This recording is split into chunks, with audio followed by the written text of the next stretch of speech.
We ask the question, what is needed in the world?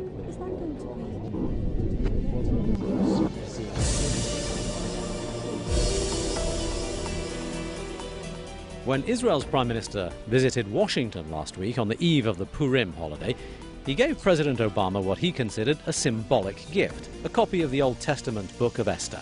Netanyahu called it background reading on Iran, since its story concerns relations between Jews in the Persian Empire some 2,500 years ago. It's considered by scholars to be mostly fiction, but for Netanyahu, Esther represented justification for his stance against modern Iran. Israel must reserve the right to defend itself. And after all, that's the very purpose of the Jewish state, to restore to the Jewish people control over our destiny. But Netanyahu's controversial reading of history, even his fight to preserve the state of Israel, are questioned by many of Judaism's own religious authorities. This is against the will of the Almighty, and this is not what it means to be a Jew.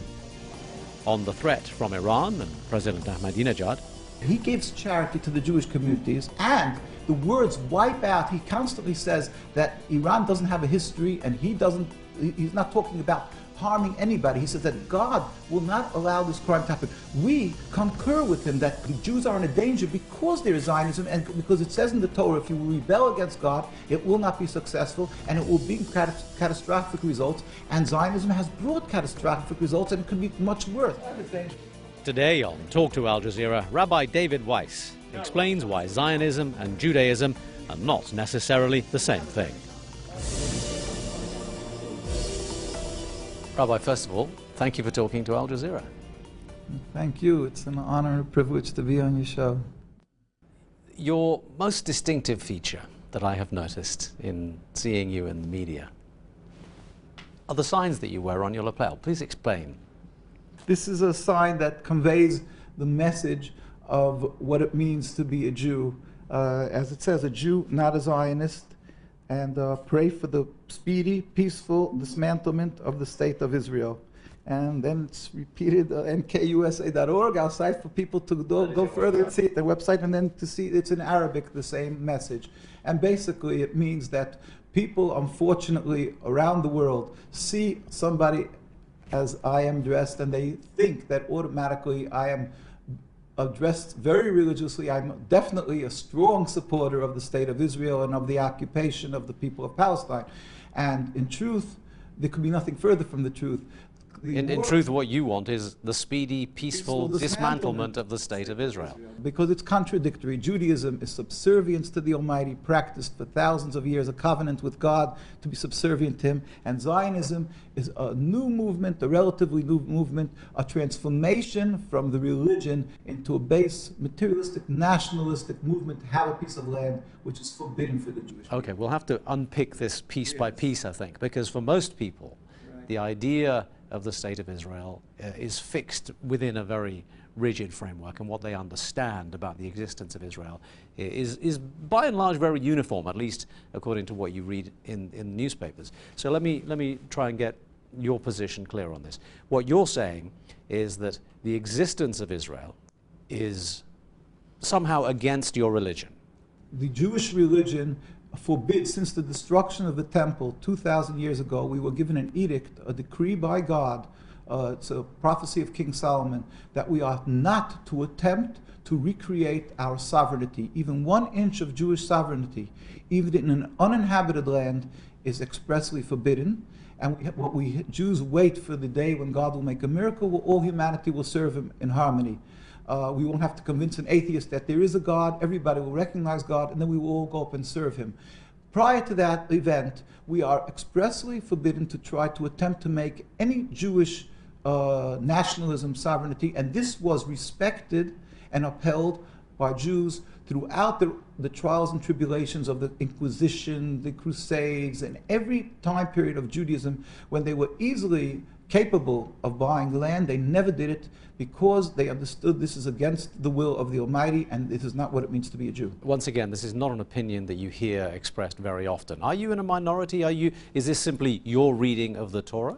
No, this is the view of Judaism and Jews who are practicing the religion who are around the world, you will find invariably any religious community that is very religious. We carry around, first we have called the Rabbi Speak Out. This is the leaders of Judaism from Sephardic, Ashkenazic, in other words, European, Middle Eastern, any country. The rabbis, when Zionism came, the concept of Zionism was developed, the Jewish rabbinical authorities universally said, no, this is forbidden for us to do.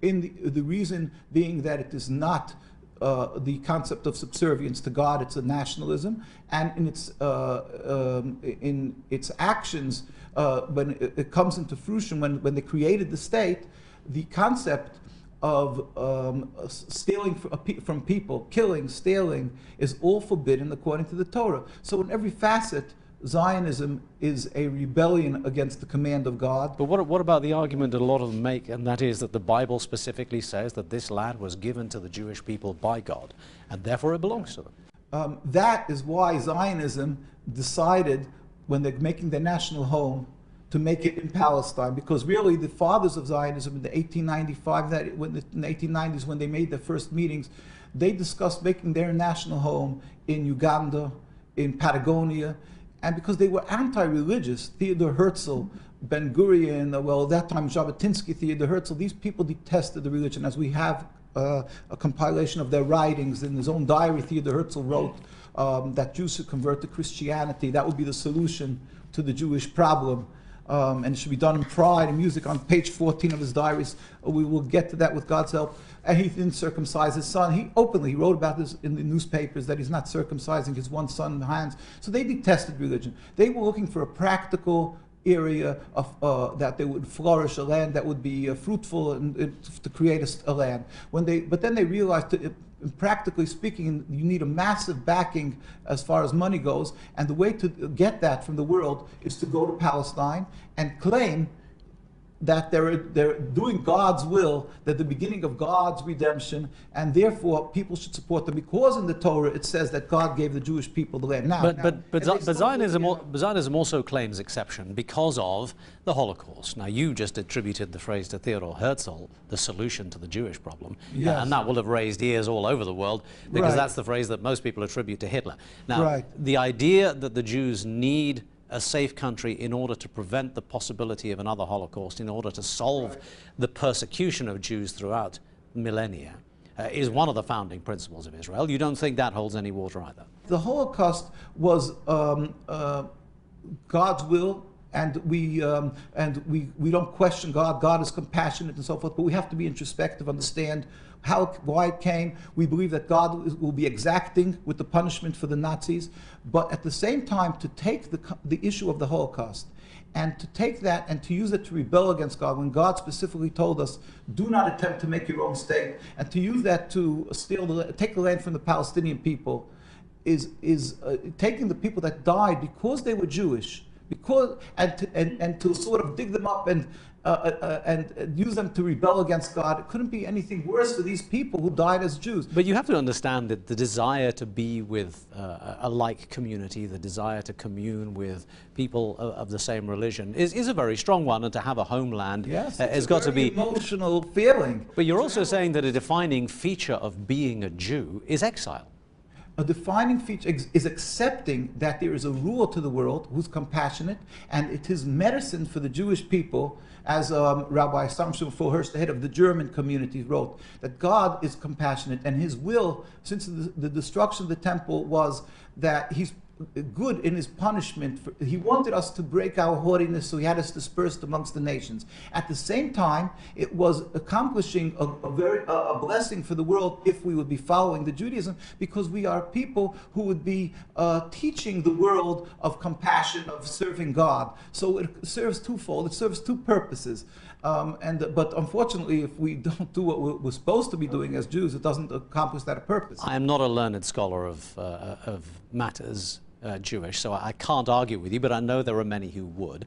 There is a strain within Israel itself, within the state of Israel, started, I think, by Rabbi Kook, perpetuated by a number of names in modern Judaism, who say, no, it's perfectly compatible with the writings of the Torah, that we have a state of Israel, and in fact, it not only makes political sense, it makes religious sense too. Yeah, well, that is why I said I'm not requiring anybody to become a scholar in Judaism, but if you just step out of the box, let us just say, and go to Jerusalem, go to New York, go to in London, Stamford Hills, the religious communities, the Ivy League of Judaism, the rabbinical colleges, you will see that the most religious communities, every one of them they are anti-Zionist, and they, for instance, in Williamsburg, you won't find one Israeli flag. The majority of Jews in Jerusalem and Palestine won't send their children to the army, and they don't fly Israeli flags on their buildings because it is contradictory. It is diametrically opposite. What about the Zionist settler movement? I mean, they present themselves as being religiously based and very fundamental. Yes, there is the issue that they fuse together Zionism. They've hijacked the name Israel, the Star of David. They're using this, and what they're doing is they've been able to, by incorporating the Jewish feelings, for instance, they call themselves the beginning of God's redemption. They do agree that we were sent into exile by God. The ones who aren't non-believers, which many of them are, but the ones who do believe, they say, yes, God sent us into exile, but we are the beginning of God's redemption. And they've been able to ensnare the youth, mostly from, these are all from, almost entirely from non-religious homes or marginally religious. They are not the mass, the general populace of Jewish religious people. These you will find in, call it the silent majority, all the communities that are opposed to these settlers. These settlers are definitely a minority that are always in your face. You will see them because they're up front. They're agitating, they're creating this terrible situation, but they don't represent Judaism. But being that they created in Palestine, their homeland, so now they're breaching every concept of thou shalt not kill, thou shalt not steal, and it's being done, creating rivers of blood because of hate around the world. Now, you used the phrase a moment ago, taking land from the Palestinians, which again is a problematic one for a lot of Western-educated Jews and non-Jews alike.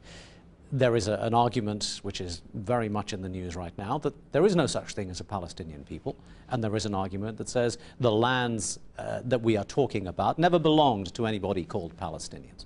So what do you mean by taking Palestinian land? You know, the Zionists would love to get into some technical jargon and technical. What are you saying? There's not a Palestinian people and the land. We're talking as individual dwellers in Deir Yassin, in town after town and town, that we have many of our Jewish colleagues who are presently still living in the occupied Palestine there in Jerusalem, and they remember how they lived in total harmony with their Muslim and Arab neighbors, and they live there. The majority of people reside. But what do you say to Newt Palestine Gingrich, who says Muslim. these are all Arabs? They're not Palestinians, they're simply Arabs. Again, these are technical terms to confuse the person. The fact is, the majority of people were non-Jews. They were Muslims and Arabs living in this area, whether it would be under Turkish or British mandate. That's neither here nor there. But they are the indigenous people who they either left because they were attacked as in Deir Yassin, or they ran away out of panic because they've seen what happened in these towns.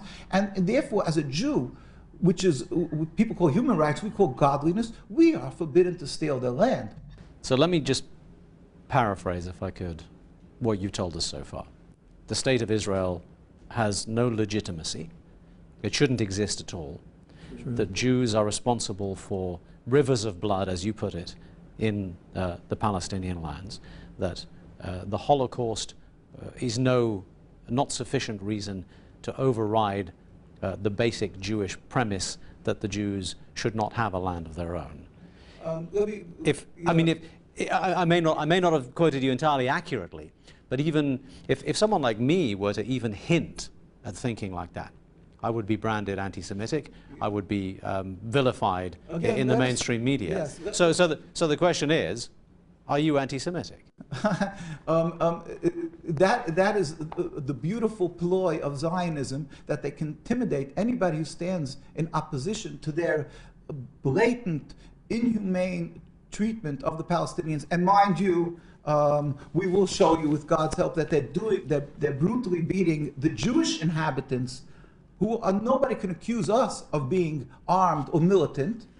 And yet, you can see that the Jews are brutally beaten simply because they're standing in Palestine, because there's masses, tens of thousands of Jews who stand out and demonstrate, and they get brutally beaten because they're opposing the existence of the state and they want the world to know They get this. brutally beaten by the Israeli state. By the Israeli, I mean, I could see it on our site and links, but you could just see, and simply they're standing there, non-militant, we never carry arms, and this is what happens. But the argument that you have made Yes. will be interpreted by the majority of people reading English language newspapers, watching English language television, as being prima facie anti-Semitic. How does that make you feel that what you believe to be Right. a true representation of your religion is being portrayed in the media as actually being completely contrary to that? Yeah, well, that's part of the tragedy that the has been, unfortunately, we feel, sometimes owned and sometimes intimidated in a large manner by Zionism, which they have media watch, just like they have AIPAC that affects politicians are fearful of speaking against the Zionist actions or whatever they do because they're labeled anti-Semitic. Anybody can go and to come to New York. We invite anybody who wants to come to Manhattan. I don't give visas, but if anybody who comes to Manhattan, goes across the bridge, and they'll see the largest Jewish communities. And here, this is in Washington, D.C., when President Obama, when Netanyahu came to visit President Obama, you'll see tens of thousands of Jews go out, demonstrate against the existence of the state of Israel and their actions, what they're doing. And nobody reports. Washington Post, New York Times, has never reported. It's unbelievable. And when the Zionists make a little demonstration of 50 people, they're there. This is never seen. Okay. So, sorry to keep interrupting. We're sort of running out of time a little bit. I want that you're saying that we're anti-Semitic. All the charitable organizations, all the Jewish growth and that flourishes is from these communities. And so not only we're not anti-Semitic, we are concerned about all the Jews. Are you for them. Are you a self-hating Jew then? Because we are concerned for the life and spiritual and physical of the Jewish people. We're saying they're causing bloodshed. Remove this impediment to peace, and we can live together, Muslims and Jews and Christians together in peace. We pray for the speedy and peaceful dismantlement of the state. One of the other observations that I would make, everything that you have said, in many ways, reflects, quite funnily enough, the views of President Ahmadinejad of Iran, whom you have just visited. Yeah. And he, of course, is vilified as being the most anti-Semitic man in the world right now, with the sole aim of wiping out Jews and the state of Israel. Now, you've spoken to him very recently. Is that a fair characterization? I'm not his lawyer. I'm not going to go into his heart, but the fact is even Zionist papers admitted to the fact that he gives charity to the Jewish communities, and he says one thing: he has a problem with the oppression of the Palestinian people and the words "wipe out." He constantly says that Iran doesn't have a history, and he's not talking about harming anybody. He says that God will not allow this crime to happen. We concur with him that God. The Jews are in a danger because there is Zionism, and because it says in the Torah, if you rebel against God, it will not be successful, and it will bring catastrophic results. And Zionism has brought catastrophic results, and it could be much worse. You speak with great passion. You have supporting materials. You seem to dedicate a great deal of your life to this particular cause. A lot of people will look at you and go, well, just one perhaps slightly extreme, perhaps slightly misguided individual. I mean, do you get much personal attack? Do you actually feel that anyone is listening out there, given what we see in the media every day?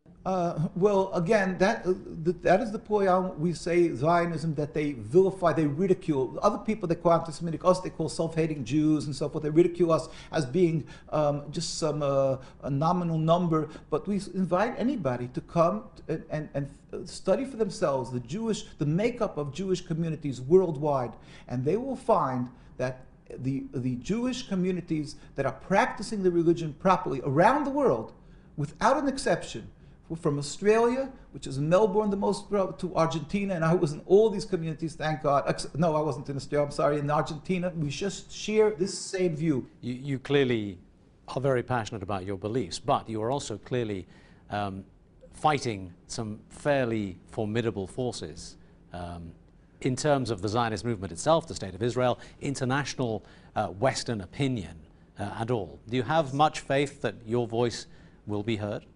The great leader, Chief Rabbi of Palestine, Rabbi Teitelbaum of blessed memory, he passed away some 30 years ago. People asked him, it's daunting, how do you stand against Zionism? So he said, I'm not in the minority, I'm with God. There's a God who rules the world, who's the most powerful, and therefore we stand strong. And anyway, at the end of the day, God will accomplish. God will do, and we believe we pray it will end. The state will end because it's a rebellion against God. We just pray it should happen speedily and peacefully. Don't be labeled anti-Semitic. If you stand up and urge the world that they should stand up for the people who are suffering in Palestine, in Gaza, and don't be intimidated, but clearly distinguish. Don't call it the Jewish state, and we could go on and live and serve God together in peace. Rabbi, thank you for talking to Al Jazeera. Thank you. It's an honor and a privilege. Thank you.